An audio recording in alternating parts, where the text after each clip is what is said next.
Morning, everybody. Pinball here. Well, we are just a little more than 10 days away from the election, and hence the reason I want to do the video today, especially if we've got anybody out there living in California, because guess what? There's a 10-day waiting period for a certain piece of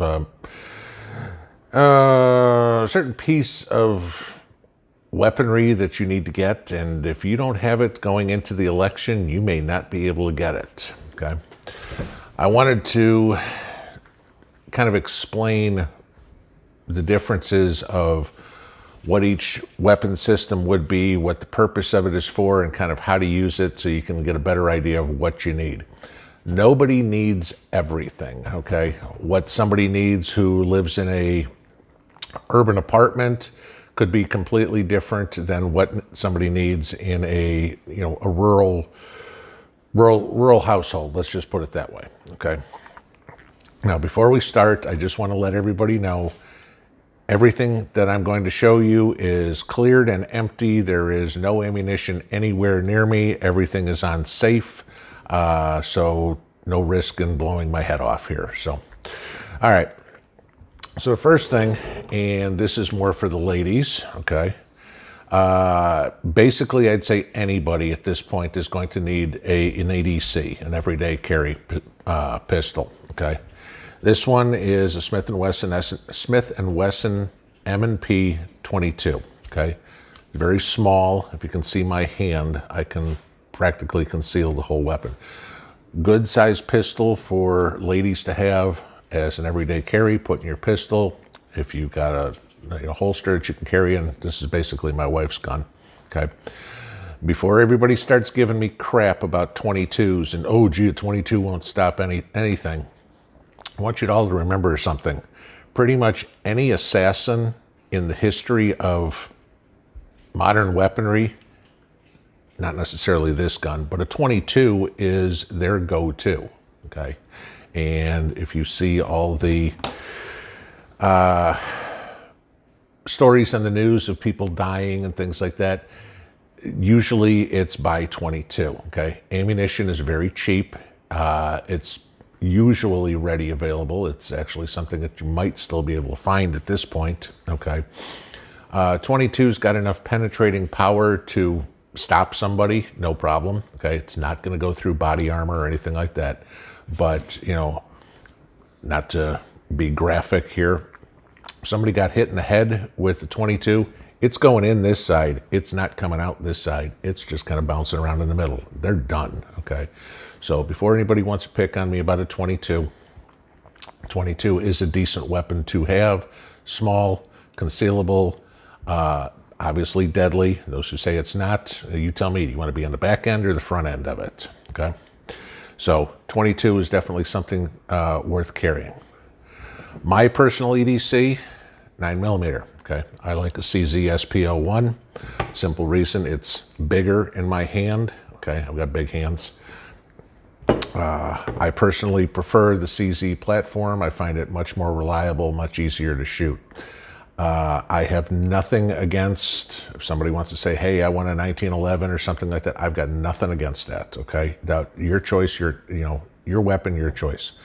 I personally like a 9mm because A, the stopping power, and B, if we ever do get into an SHTF situation where weapons start coming into play, 9mm ammunition is going to be easier to find, I guess is the best term, than maybe 45 ACP.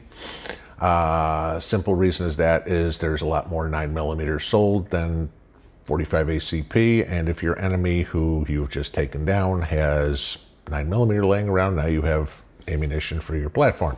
Okay. Those are both great for for everyday carry. They are also good for home defense. Obviously, they're small. You can maneuver around your house, your apartment, anything of the sort if you have an intruder, okay? So definitely I would recommend anybody carry some sort of pistol, whether it's semi-automatic or whether it is a revolver. For newbies out there who are not familiar with firearms, I'd probably suggest your first pistol be a revolver. Less moving parts, a little easier to to know how to use, I guess, is, very simple. You fill the cylinder with 6 bullets, you pull the hammer back, you pull the trigger, it goes off. You don't need to know about multiple magazines and everything sort of like that, how to reload magazines and buying extra equipment. Okay. So definitely find a pistol that is in your comfort zone to use, that fits you well, that you can shoot comfortably. Okay. So that pistols are good for anywhere, rural environment, urban environment, and anywhere in between. Okay. Next thing that I think is also pretty much everybody should have is some sort of shotgun. Okay. Now, my personal is a Mossberg here, 12 gauge. I like the riot gun type, the pistol grip. It will have a little bit more kick than a shoulder fired shotgun. However, it's a lot smaller. It's a lot more maneuverable in any sort of in-the-house situation. Okay. A lot of debate over what type shells you should use in a shotgun. Everybody's going to be different. You're always worried about stopping power versus over penetration. Personally, I like to use number 4 buckshot. I'm in a rural enough setting where it's not going to get to the next house over. That would be a hell of a shot, but birdshot is still effective. Remember, you're only going to be able to you're only using a shotgun for maybe inside your house, I'd say 10 to 15 yards tops. I mean, unless you're living in a mansion somewhere, most houses aren't going to be much bigger from end to end than say 20 yards. I mean, it's 60 feet for most of us, unless you're living in some monstrosity. So a shotgun will definitely be an effective weapon for close quarters, again, within 20 yards. One thing to tell everybody about shotguns in a firefight, if you want to use the term, a shotgun isn't just point and click and go all over the place. You're going to have these massive blast patterns. Even at about 10 yards, you're only going to have a hit zone of about the size of your fist. It's not this big scattered shot all over the place.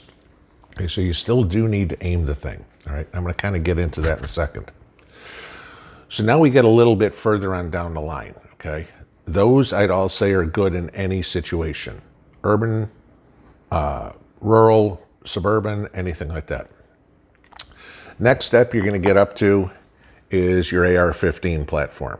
Okay, and no offense to the AK guys, AK is an excellent weapon too. Don't get me wrong. I just am an AR guy. Okay, so that's the way I'm gonna go there.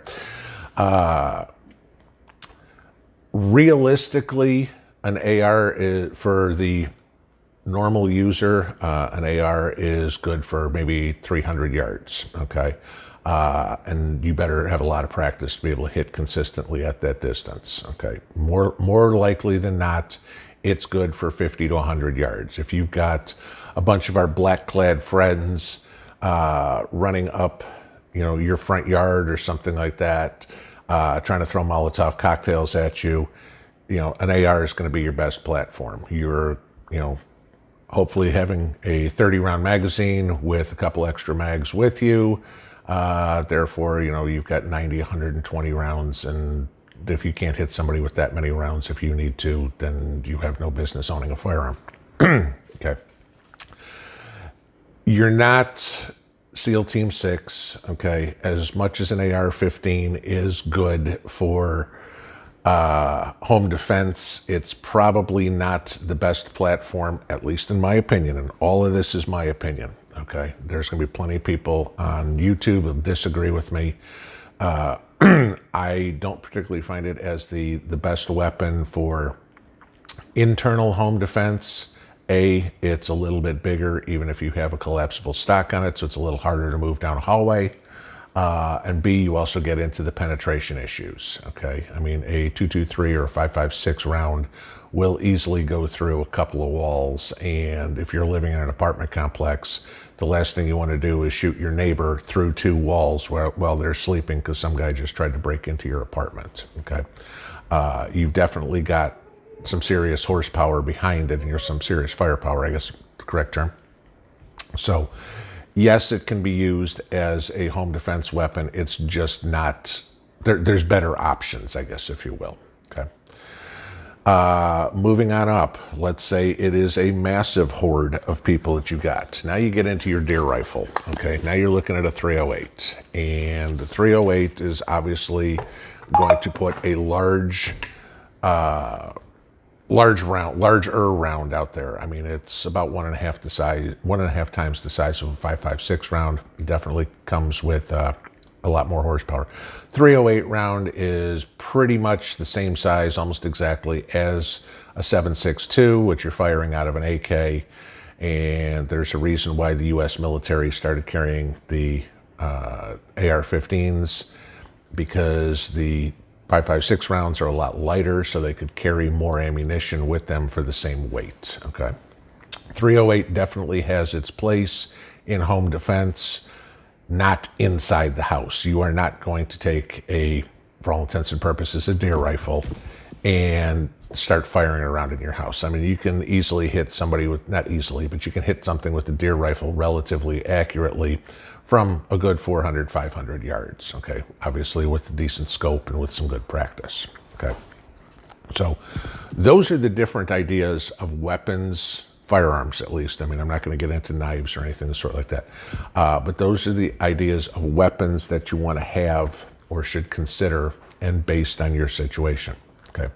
Now, the use of them is what you're going to really need to concern yourself.